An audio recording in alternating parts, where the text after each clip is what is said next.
大家好，今天是2024年9月27号星期五。在野我今天看到一些劲爆的消息，简直是震惊的睡不着觉，必须要跟大家分享一下。先说说今天早上发生的事儿。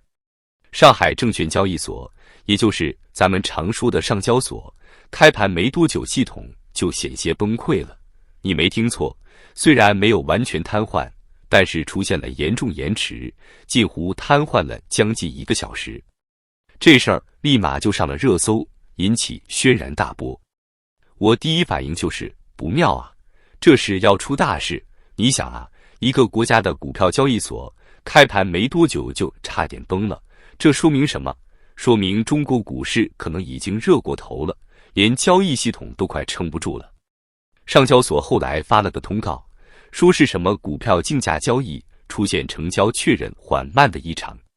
呵呵，说的好听啊，什么叫缓慢？根本就是快停摆了好吗？多位投资者都反映，既买不了也卖不了，车单的钱也收不回来。这哪是什么缓慢，这分明就是系统快到极限了呀！我跟几个券商朋友打听了一下，他们都说这次是全市场都遇到了交易延迟。一位券商哥们儿直接跟我说，感觉是全市场的事情，反正都有。你看看，连券商都这么说了，这事儿能小得了吗？说实话，我真的被这些消息吓到了。你想啊，一个国家的股市开盘没多久就差点崩溃，这说明什么？说明现在的牛市可能已经脱离了实体经济的支撑，大家的日子都不好过，干脆跑到股市这个赌场里投机了。其实啊，这次股市交易系统险些崩溃，只是中国经济问题的一个缩影。大家想想，现在的中国经济是个什么样子？房地产低迷，外贸增速放缓，失业率高得吓人，老百姓手里没钱，企业经营困难。这样的经济能支撑得起股市这么猛烈的上涨吗？更可怕的是，中国政府现在是病急乱投医了。你看看，前几天中国央行说要放水8000亿救市，我听了就想笑，8000亿，这不就是在制造泡沫吗？中国经济这么大的窟窿，8000亿能填得上吗？而且啊，这8000亿是怎么来的？还不是印钞票印出来的。你想啊，印这么多钱，不就是变相通货膨胀吗？老百姓手里的钱不是越来越不值钱了吗？这不是在坑老百姓吗？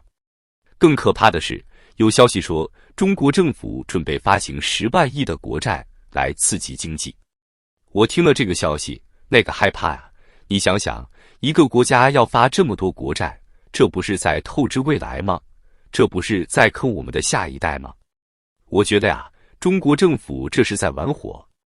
你想啊，一个国家的经济不能靠实体经济来支撑，反而要靠印钞票、发国债来维持股市上涨，这不是本末倒置吗？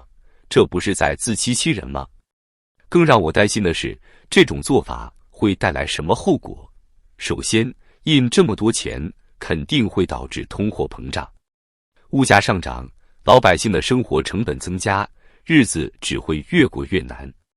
其次，发这么多国债，相当于把未来的钱都花光了，这对未来的经济发展会造成巨大的压力。最可怕的是，这种做法会让整个经济变成一个大泡沫。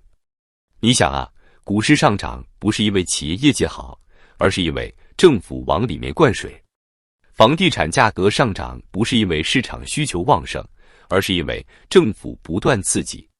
这种虚假繁荣能维持多久？我看啊，迟早要崩。而且这种做法会让中国经济越来越依赖政府的刺激，就像吸毒一样，一开始可能还能提神，但是越吸越上瘾，最后身体就彻底垮了。中国经济现在就是这样，已经到了不靠政府刺激就不行的地步了。更糟糕的是，这种做法会让中国的经济结构越来越畸形。本来应该淘汰的落后产能，因为政府的刺激反而活了下来。本来应该发展的高新技术产业，因为缺乏真正的市场需求，反而发展不起来。这样下去，中国经济的竞争力只会越来越差。所以啊，我看中国经济这架马车呀，已经到了悬崖边上了。政府现在是在拼命的往后拉，但是马已经失控了。你说说，这马车要是掉下悬崖，会是什么后果？我想都不敢想。那么，面对这样的经济形势，我们普通老百姓该怎么办呢？我给大家几个建议。第一，千万不要被政府的利好消息给骗了。